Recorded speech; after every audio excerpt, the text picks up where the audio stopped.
Un géant des mers. La construction du Titanic. Le Titanic, un nom indissociable de grandeur et de tragédie. Sa construction débute en 1909 à Belfast, en Irlande. Ce projet ambitieux a été entrepris par la compagnie maritime White Star Line. Le chantier naval Harland & Wolff a été chargé de cette tâche monumentale. Ce paquebot était le plus grand jamais construit à l'époque, mesurant 269 mètres de long et 28 mètres de large. Il était conçu pour être le summum du luxe et de la sécurité. Le Titanic était un symbole de l'ingénierie navale de pointe, utilisant les technologies les plus avancées de l'époque. Plus de 3000 personnes ont travaillé sans relâche pour construire le Titanic, y compris des ingénieurs, des ouvriers et des artisans qualifiés. Ils ont utilisé les technologies les plus avancées, telles que les rivets hydrauliques et les grues géantes. Le navire était divisé en 16 compartiments étanches, une innovation majeure pour l'époque. Cela le rendait, pensait-on, pratiquement insubmersible, une prouesse d'ingénierie qui a captivé l'imagination du public. Le lancement du Titanic, le 31 mai 1911, fut un événement mondial, attirant l'attention des médias du monde entier. Des milliers de personnes se sont rassemblées pour assister à la mise à l'eau du géant des mers, un moment historique gravé dans les mémoires. Le Titanic était prêt à entamer sa carrière de paquebot transatlantique de luxe, promettant une expérience de voyage inégalée pour ses passagers. Luxe et opulence. La vie à bord du Titanic. Le Titanic, ce paquebot légendaire, était un symbole de richesse et de sophistication. Le Titanic offrait un luxe inégalé à ses passagers.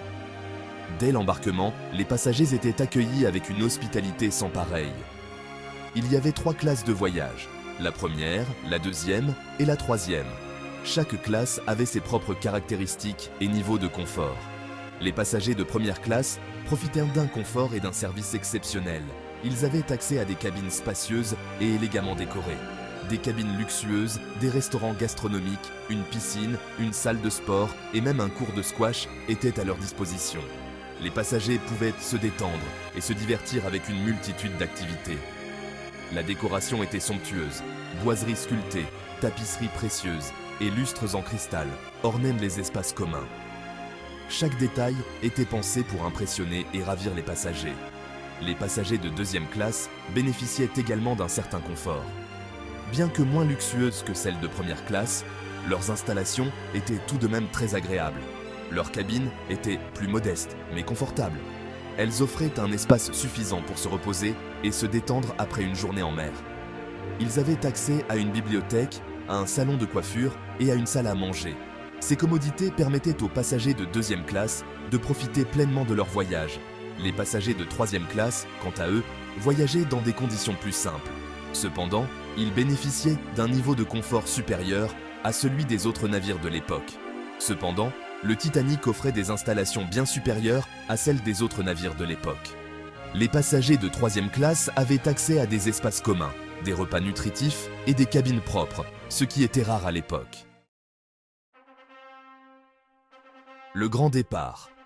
La traversée transatlantique. Un voyage qui allait marquer l'histoire à jamais.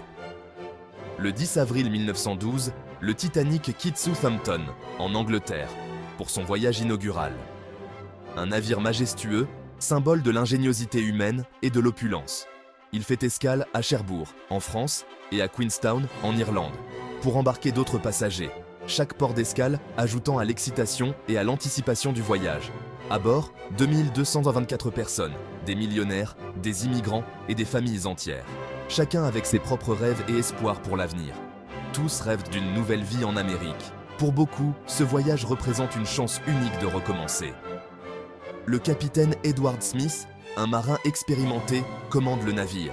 Connu pour sa compétence et son calme, il est respecté par tous. La traversée se déroule sans incident majeur pendant les premiers jours. Le navire glisse majestueusement sur l'océan Atlantique. Les passagers profitent du luxe et des divertissements à bord.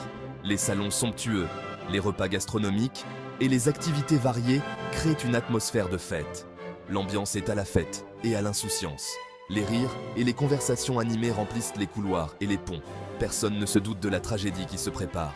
L'insouciance règne et le danger semble lointain. Le temps est calme, la mer est d'huile, une tranquillité trompeuse qui masque les périls à venir. les opérateurs radio reçoivent des messages signalant la présence d'icebergs sur la route du Titanic. Des avertissements qui, s'ils avaient été pris au sérieux, auraient pu changer le cours de l'histoire. Mais ces messages ne sont pas tous transmis au capitaine. Une série de décisions fatales qui mèneront à une catastrophe inévitable. Nuit fatidique. La rencontre avec l'iceberg.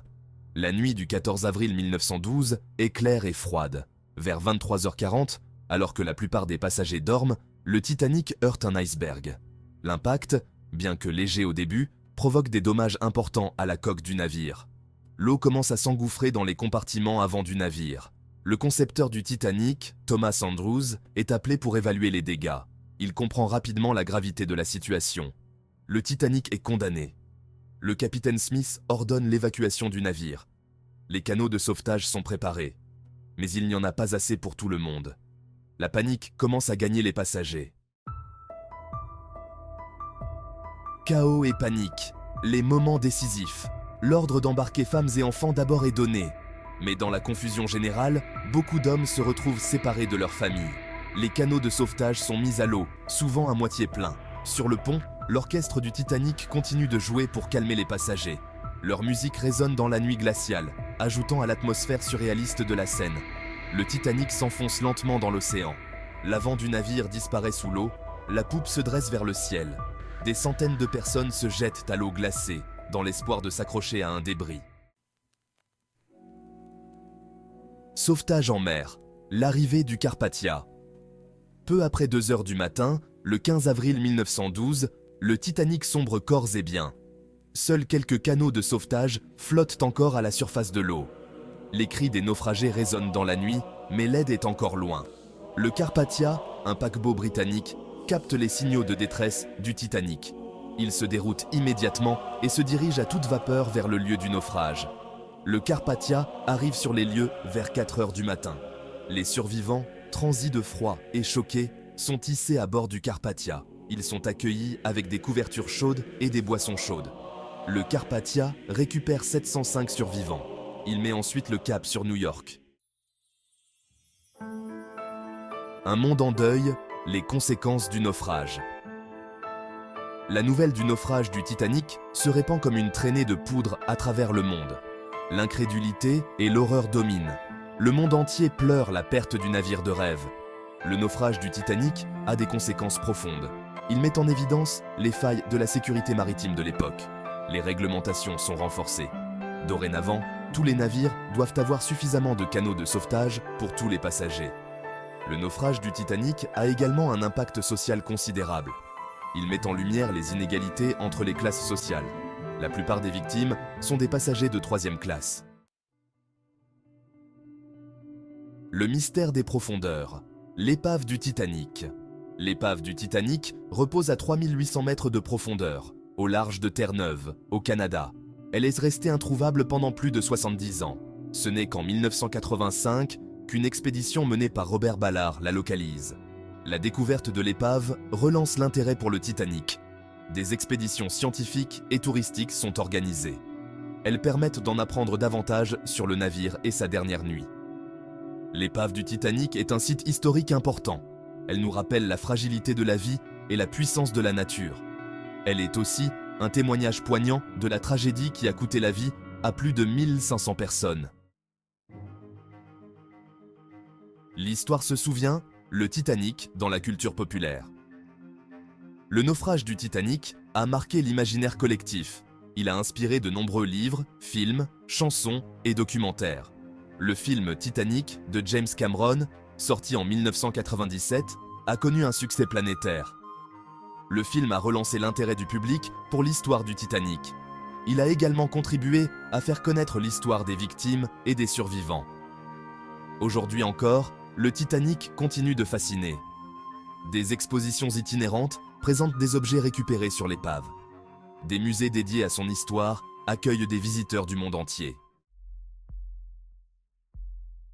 Leçon d'une tragédie, la sécurité en mer. Le naufrage du Titanic a été un événement marquant de l'histoire maritime. Il nous rappelle l'importance de la sécurité en mer. Il souligne la nécessité de respecter les règles de navigation et d'être préparé à toute éventualité.